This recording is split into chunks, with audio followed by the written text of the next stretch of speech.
दोस्तों, आज की इस वीडियो के अंदर हम आप सभी के साथ में आपकी क्लास 8 जियोग्राफी सब्जेक्ट के चैप्टर नंबर फर्स्ट के पार्ट सेकंड को डिस्कस करने वाले हैं। और यार, अगर आपने अभी तक हमारे पार्ट फर्स्ट की वीडियो को नहीं देखा है तो जाओ एक बार पहले आप उसको चैनल पे जाके देख सकती हैं, समझ सकती हैं। और हाँ यार, अगर आपका पॉलिटी सब्जेक्ट, साइंस सब्जेक्ट और हिस्ट्री सब्जेक्ट अभी पेंडिंग रहता है 8th क्लास का, तो आपको पूरी कंप्लीट प्लेलिस्ट हमारे चैनल के ऊपर देखने को मिल जाएगी। तो आप उसको वहाँ से देख सकते हैं, समझ सकते हैं। और इसी के साथ अगर आपकी 7th क्लास में कोई छोटा भाई बहन पढ़ता है या फिर कोई आपका दोस्त पढ़ता है 7th या 6th में, तो वो क्लास मैंने पूरी कंप्लीट कर दी है। आपकी साइंस कंप्लीट कर दी है, जियोग्राफी कंप्लीट कर दी है, हिस्ट्री कंप्लीट कर दी है और पॉलिटी कंप्लीट कर दी है। तो उन सभी की प्लेलिस्ट आपको मेरे चैनल के ऊपर देखने को मिल जाएगी। आप वहाँ से जाकर उन चीज़ों को समझ सकते हैं, ठीक है। तो चलो यार, अब फटाफट से हमारे आज के पार्ट को कंटिन्यू कर लेते हैं इसी के साथ। और हाँ दोस्तों, जो भी मैं आपको आज पढ़ाने वाला हूँ उसको साथ साथ आपको मन मन में रीडिंग लेनी है मेरे साथ में, ठीक है। तो यहाँ पे बोलता है, resources are generally classified into natural, human made and human. कि भाई जो हमारी रिसोर्सेज होती है हम उनको 3 कैटेगरीज के अंदर यहाँ पे बांट देते हैं। आपकी नेचुरल हो गई, ह्यूमन मेड हो गई और ह्यूमन हो गई खुद, ठीक है। तो चलो सबसे पहले हम स्टडी करते हैं आपकी नेचुरल रिसोर्सेज को। तो यहाँ पे बोलता है, resources that are drawn from nature and used without much modification are called natural resources. The air we breathe, the water in our rivers and lakes, the soil, minerals and all natural resources. Many of these resources are free gift of nature and can be used directly. In some cases, tools and technology may be needed to use natural resources in the best possible वे। अब यार, यहाँ तक आप सभी को समझाता है कि भाई ये आपकी वो रिसोर्सेज होती हैं जिनको हम आपकी नेचर से यानी कि हमारी अर्थ से लेते हैं, ऐसे ही बिना कोई ज़्यादा उसके अंदर बदलाव किए हुए, और उसको ऐसे ही यूज़ कर लेते हैं। और यहाँ पे बताता है कि बहुत सारे हमारे पास ऐसे टूल्स भी होते हैं जिनकी हेल्प से हम इन चीज़ों को और अच्छे तरीके से इस्तेमाल कर पाते हैं, ठीक है। तो यहाँ तक बेसिकली आप सभी को यही बात बताता है। और इसके अंदर फिर आपको एग्जांपल्स के साथ में कुछ बताता है कि इसके अंदर हम कौन से रिसोर्सेज को बेसिकली रखते हैं। जैसे कि आपका वाटर हो गया, आपके मिनरल्स हो गए, आपकी सोइल हो गई, हवा हो गई जिसके अंदर हम सांस लेते हैं, एयर हम उसको कह सकते हैं। तो ये सारी चीज़ें आती हैं आपके नेचुरल रिसोर्सेज के अंदर, ठीक है माय फ्रेंड्स। तो चलो इसी के साथ अब हम आगे डिस्कस करते हैं। तो अब यहाँ पे आप सभी को बताता है, natural resources can be broadly categorised into renewable and non renewable resources. कि भाई जो आपकी नेचुरल रिसोर्सेज होती हैं, हम उनको बेसिकली यहाँ पे 2 पार्ट्स के अंदर बांट सकते हैं। एक तो होते हैं आपके रिन्यूएबल और एक होता है आपका नॉन रिन्यूएबल। अब यहाँ पे रिन्यूएबल के अंदर आप सभी को बताता है, renewable sources are those which get renewed or replenished quickly. Some of these are unlimited and are not affected by the human activities such as solar and wind. कि भाई रिन्यूएबल रिसोर्सेज आपकी वो रिसोर्सेज होती हैं जो कि कुछ time के बाद दोबारा से आपकी पहले जैसी हो जाती हैं, यानी कि अपने आप को रिकवर कर लेती हैं और ये ज़्यादा अफेक्ट नहीं होती हम लोगों की जो एक्टिविटी हम करते हैं उसकी वजह से। इसके अंदर आती है आपकी सोलर एनर्जी जो कि हमें आपके सूरज से मिलती है, उसी के साथ में हवा जो कि आपकी बहती है, आप सभी को पता है। यहाँ पे एग्जांपल्स के लिए आप सभी को बताया। फिर कहता है, yet careless use of certain renewable resources like water, soil and forest can affect there stock. Water seems to be an unlimited renewable resources, but shortage and drying up of the natural water resource is a major problem in many parts of the world today. अब यहाँ पे आप सभी को बताता है, लेकिन आपके कुछ ऐसे रिन्यूएबल रिसोर्सेज होती हैं जैसे कि आपका वाटर हो गया। और आपका वाटर रिकवर कैसे होता है, मैंने आप सभी को पढ़ा रखा है ना वाटर साइकिल के बारे में। तो वैसे आपका वाटर रिकवर होता है, आपकी मिट्टी हो गई, आप कहीं जंगल हो गए। तो यहाँ पे बताता है कि भाई ये हमारे ऐसे नेचुरल रिसोर्सेज हैं जिनके ये हमारे पास हैं तो बेसिकली अनलिमिटेड, लेकिन हम इनको अगर हम ज़्यादा इनका यूज़ करते हैं, इनको फिर टाइम नहीं देते हैं रिकवर होने का, तो ये हमारे यहाँ पे इनकी हमें स्कैर्सिटी फेस करनी पड़ सकती है। और आप सभी को भी पता है कि हमारे वर्ल्ड के बहुत सारे ऐसे पार्ट्स हैं जहाँ पे लोगों को पीने के लिए अच्छा पानी नहीं मिल पाता है। फिर बताता है, non renewable resources are those which have limited stocks. One of the stocks are once the stocks are exhausted, it may take 1000 years to renewed और रिप्लेनिश. अब यहाँ पे आप सभी को बताते हैं कि भाई ये हमारी वो रिसोर्सेज होती हैं जो कि आपकी एक बार मतलब कि इनके हमारे पास लिमिटेड अमाउंट है। जैसे कि मानो यार आपके पास 100 रुपये हैं, तो मैंने कर दिया ना कि आपके पास लिमिटेड पैसे हैं, 100 ही रुपये आप इन्हीं को इस्तेमाल कर सकते हो। और एक बार अगर आपने 100 रुपये यूज़ कर लिए तो फिर यार दोबारा से मैं आपको 100 रुपये क्या पता कब दूँ। तो वही बात यहाँ पे है कि भाई यहाँ पे भी ये रिसोर्सेज हमारे पास लिमिटेड अमाउंट में है, अगर हम इनको यूज़ कर लेंगे तो ये जो आपको वापस से मिलने में ना बहुत ज़्यादा टाइम लेती हैं। इतने में इंसान यहाँ पे नहीं रहता, मतलब कि जो एक इंसान का लाइफ साइकिल रहता है ना, हमारा एवरेज यही रहती है कि भाई 60 से 70 80 साल तक इंसान ज़िंदा रहता है। तो उससे ज़्यादा और कहीं ज़्यादा टाइम रिसोर्सेज लेती हैं अपने आप को फिर रिकवर करने में। बेसिकली ये बात यहाँ पे आपको समझाना चाहते हैं। और फिर आगे देखो यार, आप सभी को लिख के भी बताता है यहाँ पे, 1 मिनट में इसको रेज कर देता हूँ। हाँ ये देखो यार, हाँ जी बस अब ये देखो आप, अब देखो यहाँ पे लिखा हुआ है, since the period is much more than the human life span such resources are considered non renewable, coal, petroleum and natural gas are examples. कि भाई इतना ज़्यादा लंबा टाइम लेते हैं इसलिए हम इनको यहाँ पे कंसिडर करते हैं, और ये बहुत ही ज़्यादा लंबा टाइम होता है एक ह्यूमन की जो एज होती है उससे। और इसके अंदर हमें बताता है कि आपकी कोयल हो गया, पेट्रोलियम हो गया, नेचुरल गैस हो गया, इन सभी को हम यहाँ पे इंक्लूड कर देते हैं। ठीक है, सारे पॉइंट्स आपको क्लियर होते हुए चलने चाहिए। उसी के साथ में यार अब आपको आगे कहते हैं, the distribution of natural resources depend upon number of physical factors like the terrain, climate, altitude. The distribution of resources is uneven because these factors differ so much over the earth. अब यहाँ पे आप सभी को बताते हैं कि भाई देखो आपकी ये चीज़ें भी अलग अलग रहती हैं कि भाई जो आपकी रिसोर्सेज, ऐसे कि यार यहाँ पे आपको मानो, देखो एक काम करता हूँ मैं, हाँ देखो ये मानो पूरा एक गोला सर्कल है हमारा। अब यहाँ पे आपको कोयला मिलता है, यहाँ पे आपको पेट्रोलियम मिलता है, यहाँ पे आपको मतलब कि आयरन ओर मिलता है, ये लगा लो आप। ठीक है, तो यार ये चीज़ें मतलब कि अब ये कोयल यहाँ पे क्यों मिलता है, ये यहाँ पे क्यों मिलता है, ये यहाँ पे क्यों मिलता है, ऐसे हमारी रिसोर्सेज जो हैं बटी हुई है, कहीं हमें कोई रिसोर्स मिलती है, कहीं कोई मिलती है। तो ऐसा क्यों होता है? अब ये ऐसा इसलिए होता है क्योंकि यार ये चीज़ें हमारी डिपेंड करती हैं कि वहाँ पर कितनी ऊंचाई है, किस टाइप की हमारी मिट्टी है, वहाँ पर किस टाइप का बेसिकली जो आपकी रॉक्स हैं, पत्थर हैं, वो हमें मिलती है। और उसी के साथ में वहाँ पर किस टाइप का वो क्लाइमेट रहता है, यानी कि मतलब कि वहाँ पर ठंडा क्लाइमेट रहता है, गर्म रहता है, बारिश होती है, ज़्यादा बारिश होती है, कम बारिश होती है, या फिर रेगिस्तान सब क्लाइमेट है आपका, या फिर यहाँ पे कोल्ड डेजर्ट है, या फिर आपके मतलब कि जितने भी क्लाइमेट होते हैं जो मैंने आपको पहले पढ़ा रखे हैं उन सभी को आप यहाँ पे देख सकते हैं। तो उन्हीं के हिसाब से जो आपकी ये रिसोर्सेज हैं ये भी बदलती चली जाती हैं। ठीक है, तो इन चीज़ों को हम इसलिए यहाँ पे कहते हैं कि आपकी हमें कोई रिसोर्स कहाँ पे मिलती है, कोई कहाँ पे मिलती है, क्योंकि ये डिपेंड करती हैं, आप किसके ऊपर डिपेंड करती हैं, ट्रेन, क्लाइमेट, एल्टीट्यूड, तीनों को मैंने आपको यहाँ पे समझाया था। ठीक है, तो सारे पॉइंट्स आज क्लियर होने चाहिए। फिर कहते हैं the distribution of resources is unequal because these factors differ so much over there। तो ये क्लियर हो चुका है हमारा। ग्लोसरी के अंदर आप सभी को बताता है स्टॉक ऑफ रिसोर्स के बारे में। कहता है it is the amount of resource available to use. कि भाई स्टॉक ऑफ रिसोर्स का मतलब क्या है कि हमारे पास वो अमाउंट रिसोर्सेज का जो कि अवेलेबल है, जिसको हम यूज़ कर सकते हैं। ठीक है माय फ्रेंड्स, तो चलो अब आगे डिस्कस करते हैं। अब कहते हैं think of a few renewable resources and mention how their stocks may get affected by overuse। कि आप यहाँ पे कुछ रिसोर्सेज का अपने दिमाग में सोचो और फिर पता लगाने की कोशिश करो कि उनके जो स्टॉक थे इतने कम कैसे हो गए और बिल्कुल कम कैसे होते चले जा रहे हैं। अपने पास से आप नेट पे सर्च करो, गूगल का यूज़ करो, फिर मेरे को भी कमेंट करके आप सभी को बताना है। बाकी अगर आपको कमेंट में कंफर्टेबल नहीं फील होता तो आप मेरे पास इंस्टाग्राम, फेसबुक, ट्विटर्स कहीं भी भेज सकते हैं। सभी के लिंक डिस्क्रिप्शन बॉक्स में आप सभी के लिए आराम से डाल रखे हैं मैंने। ठीक है, तो अब यहाँ पे लेट्स डू के अंदर हमें कहते हैं make a list of 5 human made resources that you can observe around you. कि आपने अपने आसपास कोई ऐसी रिसोर्सेज देखी हैं जो कि हम लोग यूज़ करते हैं, तो उनको फटाफट से उनकी लिस्ट बनाइए और फिर हमें बताइए।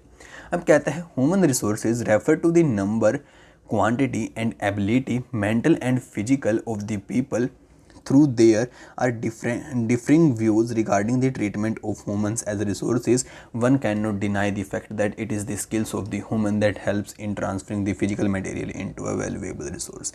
अब यहाँ पे बताता है कि भाई जो हम ह्यूमंस बीइंग होते हैं, यानी कि हम इंसान होते हैं, हमको एक रिसोर्स कंसीडर करना है, यानी कि हमको एक रिसोर्स मानने के अंदर लोगों में काफ़ी मतभेद यहाँ पे हैं। कुछ कहते हैं कि भाई जो इंसान होते हैं अपनी मेंटल एबिलिटी का इस्तेमाल करते हैं, यानी कि अपने माइंड का इस्तेमाल करते हैं, अपनी बॉडी का इस्तेमाल करते हैं। कुछ ऐसी चीज़ें जिनको हम पहले कुछ भी इस्तेमाल में नहीं ले सकते, लेकिन उसके बाद हमारी नॉलेज के बाद हम उसको एक अच्छे तरीके से यहाँ पे इस्तेमाल में ले सकते हैं। तो यार मतलब कि कोई कुछ का कुछ कहना है, किसी का कुछ कहना है, लेकिन सभी की ये बात माननी पक्का है, मतलब कि सभी इस बात को लेकर सहमत होते हैं कि भाई ह्यूमन एक रिसोर्स है, क्योंकि उसी की नॉलेज की हेल्प से हम चीज़ों को कन्वर्ट कर पाते हैं। तो चलो अब हम स्टडी करते हैं ह्यूमन मेड रिसोर्सेज, यानी कि वो रिसोर्सेज जिनको यार हम लोग बनाते हैं। ठीक है, तो फिर चलो इसके साथ में हम आगे ऐसे कंटिन्यू करते हुए चलेंगे। अब बोलता है sometimes natural substance became resources only when their original forms has been changed. Iron ore was not a resource until people learned to extract iron from it. People use natural resources to make buildings, bridges, roads, machineries and vehicles which are known as human-made resources. Technology is also a human-made resource. अब यार यहाँ पे आप सभी को basically समझाता है कि भाई जो हमारे पास मतलब कि जो हमारी नेचुरल रिसोर्सेज होती हैं, जैसे कि यहाँ पे एग्जांपल के तौर पे आपको बताता है आपकी जो आयरन ओर होती है, यानी कि जो आपके लोहे का आयशक होता है हिंदी में बताएं तो, मतलब कि यार आपको मैं बता देता हूँ, देखो समझाता हूँ. एक रॉक होती है आपकी, पत्थर होता है जो कि हमारा ज़मीन के अंदर हम सभी को मिलते हैं, या फिर आप लगा लो थोड़ा ऊपर भी मिल सकता है कई बार प्लेट्यू पे हमें. तो उसके अंदर आपके ऐसे आयरन्स होती हैं कहीं कहीं, ठीक है. तो इस पूरे को हम बोल देते हैं यहाँ पे ओर, मतलब कि इसके अंदर आयरन भी है और इम्प्योरिटीज़ भी हैं. जो आपका ये पत्थर है ये इम्प्योरिटी है ना यहाँ पे, तो यही चीज़ होती है. अब इससे यार आयरन को निकालना, यानी कि हमारे लोहे को अलग निकालना, उसके साथ में फिर हम आगे चल के खिड़कियाँ बनाते हैं, अपने दरवाजे बनाते हैं, अपनी कार्स बनाते हैं, और भी मतलब कि बहुत सारी चीज़ें यहाँ पे बनाते हैं हम इसके साथ में. तो वो सब हम कैसे बना पाते हैं? जब जो हम इंसान होते हैं अपने माइंड का यूज़ करते हैं, अपनी मशीनों का जो हमने खुद से बनाई है उनका इस्तेमाल करते हैं. तो यहाँ पर यही चीज़ आप सभी को समझाता है, फिर बताता है कि हम बिल्डिंग्स बनाते हैं, अपने पुल बनाते हैं, रोड बनाते हैं, मशीनरी बनाते हैं और भी चीज़ें बनाते हैं. तो यहाँ पे जो रिसोर्स हमने यूज़ की उसका वो बेसिकली यूज़ की हमने ह्यूमन रिसोर्स, क्योंकि ह्यूमन ने इन सभी चीज़ों को यहाँ पे पॉसिबल कर दिखाया है. फिर बताता है technology is also a human made resource. आपने टेक्नोलॉजी के बारे में भी बहुत सारी बातें सुनी होंगी, ये भी आपकी ह्यूमन मेड रिसोर्स के अंदर इंक्लूड की जाती है. So people like us use natural resources to make human made resources, said Mona, nodding is in understanding yes said Raju. अब हमें जो मोना होती है वो राजू को बोलती है कि भाई जो हम ह्यूमन बींग्स होते हैं वही हम ह्यूमन मेड रिसोर्सेज को बनाते हैं. क्या तुम एग्री करते हो मेरी बात से? तो वो तो एग्री करते हैं. अब आप सभी बताओ, आप सभी एग्री करते हो कि नहीं करते हो? करते हो तो कमेंट करके बताओ मेरे को फटाफट से, ठीक है. अब बारी आती है यार हमारे थर्ड पॉइंट को समझने की, ह्यूमन रिसोर्सेज को, ठीक है. अब तक हमने क्या स्टडी किया, चलो मैं एक बार रिकॉल करा देता हूँ. देखो हमने स्टडी किया आपकी टाइप ऑफ रिसोर्सेज, कि आपकी रिसोर्सेज किस किस टाइप की होती हैं.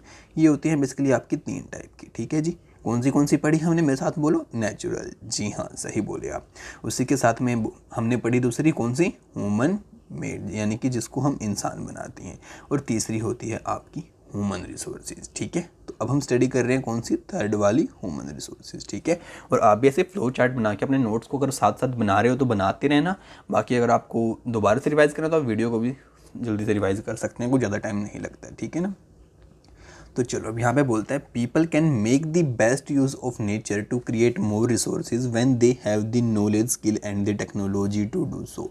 अब यार लोग जो होते हैं वो क्या कर सकते हैं, उनके पास अच्छी नॉलेज है, अच्छी स्किल्स हैं, तो वो किसी भी आपकी मतलब कि आपकी जो पहले कच्चा पदार्थ होता है उसको किसी भी अच्छे रिसोर्स में आगे चल के उसको बना सकते हैं अपनी नॉलेज, स्किल और टेक्नोलॉजी के बेस पे. That is why human beings are a special resource. इसलिए हम बोलते हैं कि जो ह्यूमन बींग्स हम हैं, हम बहुत ही स्पेशल रिसोर्स हैं. People are human resources, education and health help in making people the valuable resource. अब यहाँ पे बताते हैं कि भाई जो पीपल्स हैं बहुत ही एक वैल्यूएबल रिसोर्स हमारे लिए होती हैं, और जो हमारी एजुकेशन होती है और जो हमारी हेल्थ होती है, ये दोनों हमें बनाती हैं, क्या बनाती हैं? एक वैल्यूएबल, एक बहुत ही कीमती resource. Improving the quality of people skills so that they are able to create more resources is known as human resource development. अब यहाँ पे लोगों को अच्छी शिक्षा देना, अच्छी स्किल सिखाना, अच्छी उनकी हेल्थ का ध्यान रखना, इन सभी से क्या होता है? इनसे हमारी मतलब कि हमारी स्किल्स बढ़ती हैं, फिर आगे चल के हम और डेवलपमेंट यहाँ पे लेके आ सकते हैं. तो इस चीज़ को हम यहाँ पे क्या बोल देते हैं सिंपल वर्ड्स के अंदर? तो आप समझ लीजिए हम बोलते हैं ह्यूमन रिसोर्स डेवलपमेंट, यानी कि हम लोगों की डेवलपमेंट हो रही है एजुकेशन के साथ में, हेल्थ के साथ में. तो अब ये पॉइंट आपको बिल्कुल क्लियर होना चाहिए. उसी के साथ में एक बार यार चलते चलते हम इसको भी अभी देख लेते हैं नजर मार के. तो यहाँ पे बेसिकली होता है क्या है कि ये जो यहाँ पे साइंटिस्ट बैठी है ये कहती है कि भाई जो क्रॉप्स हैं वो ख़राब हो चुकी हैं सूखे की वजह से, तो मेरे को कोई यहाँ पे रास्ता निकालना होगा उनको ठीक करने का. तो इसको अब यहाँ पे रास्ता मिल चुका है. उसके बाद ये बोलती है it's all thank to the knowledge, education and the skills we could find a solution. कि भाई ये सारा धन्यवाद, ये सारा श्रेय मैं अपनी पढ़ाई को, अपनी स्किल्स को देती हूँ जो कि मैंने सीखी है, उन्हीं के बेस में मैं आपको सोल्यूशन बता पाई हूँ. तो इस तरीके से जो ह्यूमंस होते हैं एक रिसोर्स की तरह काम करते हैं। फिर कहता है read and ponder, humans are interdependent on each other, farmer provide food grains for everyone, scientist suggest various means to combat problems. अब यहाँ पे बताता है कि भाई हमने ऊपर भी इस फिगर के अंदर देखा और समझा कि भाई जो ह्यूमन बींग्स होती हैं वो एक दूसरे के ऊपर डिपेंड होती हैं, ठीक है, एक दूसरे के ऊपर क्या होती हैं, डिपेंड होती हैं, ठीक है। अब ये लगा लो आप आपका किसान है, ये लगा लो आपका साइंटिस्ट है, तो अब होगा क्या मैं आपको बताता हूँ। अब कोई प्रॉब्लम आएगी तो सोल्यूशन कौन प्रोवाइड करेगा, साइंटिस्ट प्रोवाइड करेगा। सारे देश जो होता है उसको खाना कौन खिलाएगा, आपका फार्मर खाना खिलाएगा। तो देखा एक दूसरे के ऊपर कैसे डिपेंड है। अब इसको खाना नहीं मिलेगा तो ये काम कैसे करेगा, ठीक है, इसको सोल्यूशन नहीं मिलेगा तो उसकी फसल कैसे होगी। तो यार सभी एक दूसरे के ऊपर डिपेंड है यहाँ पे। फिर आगे बताते हैं related to agriculture and improve farm production, कि भाई जो आपका साइंटिस्ट है वो रास्ते बताता है एग्रीकल्चर को इम्प्रूव करने की और फार्म प्रोडक्शन को इम्प्रूव करने की। उसी के साथ में यार ये देखो, अब ये लड़की रात को सो रही थी, इसको सपना आया, सपने में इसने देखा कि भाई जो सभी पेड़ों के पत्ते हैं वो जा चुके हैं, जानवर मर रहे हैं, बेचारों के स्केलेटन यहाँ पे बची हुई है, ठीक है। तो फिर यहाँ पे आपको बताएंगे अब हम लोग कंजर्विंग रिसोर्सेज के बारे में, यानी कि हमारी रिसोर्सेज को बचाना, सेव करना, ठीक है। अब यहाँ पे कहता है Mona had a nightmare, she dreamed that all the water on the earth had dried up and all the trees cut down, there was no shade and nothing to eat or drink, people were suffering and roaming around desperately looking for food and shade. And she told her mother about the dream. Amma, can this really happen? She asked. Glossary: sustainable development, carefully utilizing resources so that they, beside meeting the requirements of the present, also take care of the future generation. Yes, Amma replied, if we are not careful, then even renewable resources can become very scarce and non-renewable ones can definitely get exhausted. What we do about it? Raju asked. Lots replied. Amma, using resources carefully and giving them time to renewed is called the resource conservation. Balance the need to use the resources and also conserve them for the future is called the sustainable development. There are many ways of conserving resources. Each person can contribute by reduce consumption and recycling and reusing. Ultimately it makes a difference cause all lives are linked. अब यहाँ पे आप सभी को basically यही बात समझाता है कि भाई जो मोना थी उसने सपना देखा रात को, और सपने में उसने एक मतलब कि बुरा सपना देखा, और वहाँ पे उसने देखा कि भाई जो सारे पत्ते हैं वो सूख चुके हैं, जो हमारा पेड़ थे मतलब कि वो बिल्कुल आपके कट के गिर चुके हैं, और वहाँ पे कोई भी छाई नहीं बची जहाँ पे जानवर रह सके, कोई खाना नहीं बचा खाने के लिए, जितना पानी था सब सूख चुका है, ठीक है। तो वो अपनी अम्मा से अगले दिन पूछती है कि अम्मा क्या ये सच्ची में हो सकता है जो मैंने सपने में देखा, ठीक है। फिर ग्लोसरी के अंदर यहाँ पे आप सभी को बताता है कि जो आपके सस्टेनेबल डेवलपमेंट होती है वो बेसिकली क्या होती है। सस्टेनेबल डेवलपमेंट का मतलब आपका ये होता है कि जितनी भी हमारे पास रिसोर्सेज हैं उनको हम सही तरीके से इस्तेमाल करें, जिसकी हेल्प से हम जो हमारी अभी की ज़रूरतें हैं, प्रेजेंट की ज़रूरतें हैं, उनको तो पूरा कर पाएँ, और जो हमारी फ्यूचर में आने वाली जनरेशन्स हैं, हमारे बच्चे आने वाले हैं, उनके लिए भी हम उनको बचा के रख पाएँ। तभी उसकी जो अम्मा होती है वो रिप्लाई देती है उसकी बात का, कहती है यस बेटा ऐसा बिल्कुल हो सकता है। अगर हम अपने रिसोर्सेज का सही तरीके से इस्तेमाल नहीं करेंगे तो जो हमारी रिन्यूएबल रिसोर्सेज हैं वो बिल्कुल स्केयर हो जाएंगे, यानी कि हमें बहुत ही कम मिलेंगी। जो नॉन रिन्यूएबल हैं वो पक्का हमारी यहाँ पे फिनिश हो जाएंगी सारी की सारी। उसी के बाद में जो वो राजू होता है वो पूछता है कि क्या हम इनके लिए कुछ कर सकते हैं। तभी जो अम्मा होती है वो कहती है हाँ हम बहुत कुछ कर सकते हैं इनको बचाने के लिए। तभी फिर कहते हैं using resources carefully and giving them time to get renewed, कि भाई अगर हम रिसोर्सेज को सही तरीके से इस्तेमाल करें और उनको पूरा समय दें दोबारा से उनको यहाँ पे रिन्यू होने के लिए, दोबारा से इनको यहाँ पे आने के लिए, ठीक है, तो हम एक अच्छे तरीके से इनको यहाँ पे कंजर्व कर सकते हैं और इस चीज़ को हम बोलते हैं रिसोर्स कंजर्वेशन। उसी के साथ में हमको बैलेंस करना पड़ेगा हमारी ज़रूरतों को, कि भाई हम बहुत ही कम अपनी ज़रूरतें रखें रिसोर्सेज को लेकर और उनको यूज़ करें, और बाकी जो हमारी आने वाली जनरेशन है उनके लिए भी रिसोर्सेज को बचा के रखें। इसको हम बोल देते हैं फिर सस्टेनेबल डेवलपमेंट, जो कि मैंने आपको यहाँ पर भी समझाया है। There are many ways of conserving resources. फिर उसके बाद यहाँ पे बताता है कि भाई बहुत सारे ऐसे तरीके हैं जिनकी हेल्प से हम अपने रिसोर्सेज को बचा सकते हैं, जैसे कि हम भाई अपनी जो कंजप्शन है उसको थोड़ा कम कर लें, जो चीज़ें हमारे पास होती हैं हम उनको रिसाइकलिंग करने की कोशिश करें, यानी कि आपके पास एक पॉलीथीन बैग घर में आया है वो साफ़ सुथरा है तो आप दोबारा से उसका यूज़ करने की कोशिश करो, बाकी कोशिश करो कि आप पॉलीथीन बैग्स का इस्तेमाल ही ना करो। उसी के साथ में यार यहाँ पर रीयूजिंग आपको बताता है कि किसी चीज़ का बार बार यूज़ करना। रिसाइकिल में क्या होता है कि आप चीज़ को यहाँ पर दे देते हो गार्बेज को, फिर वो दोबारा से रिसाइकिल करके उस चीज़ के साथ में कोई दूसरी चीज़ें यहाँ पे बना देता है, ठीक है।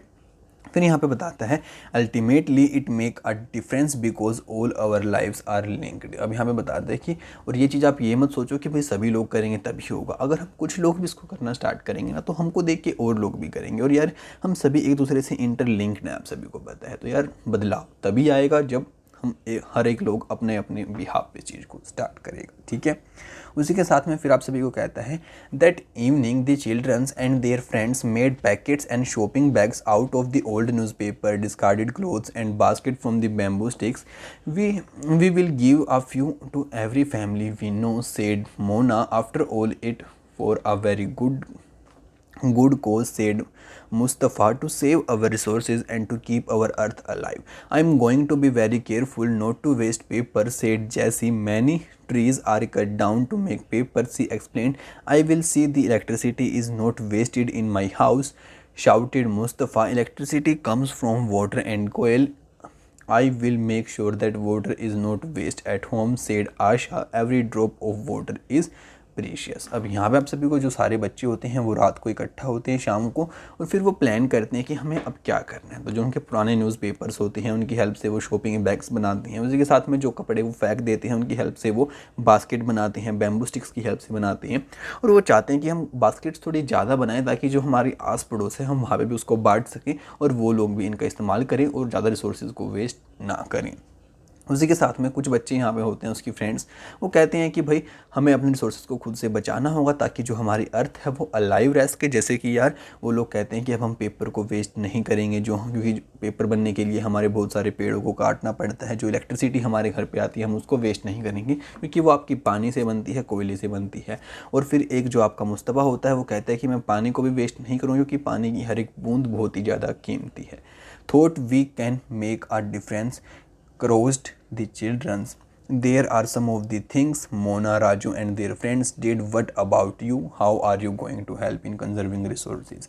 अब यार ये बच्चे तो ऐसा कर रहे हैं और आप जो बच्चे पढ़ रहे हैं आपको भी ऐसा कुछ करना है, ठीक है ना। हमारे रिसोर्सेज को सेव करना है, और जो आपके फ्रेंड्स हैं इन बातों को अपने फ्रेंड्स तक भी फैलाइए यार, उनको भी समझाइए इन चीज़ों के बारे में, ठीक है ना। उसी के साथ में अब यहाँ पे ये क्वेश्चन भी पूछते हैं आपसे कि भाई ये बच्चे तो इतना कुछ यहाँ पे करने की कोशिश कर रहे हैं, तो लेकिन आप क्या करोगे। तो फटाफट मेरे को कमेंट करके बताओ कि आप सभी लोग क्या करने वाले हो, और रियलिटी में उस चीज़ को आपको करना भी है, ठीक है।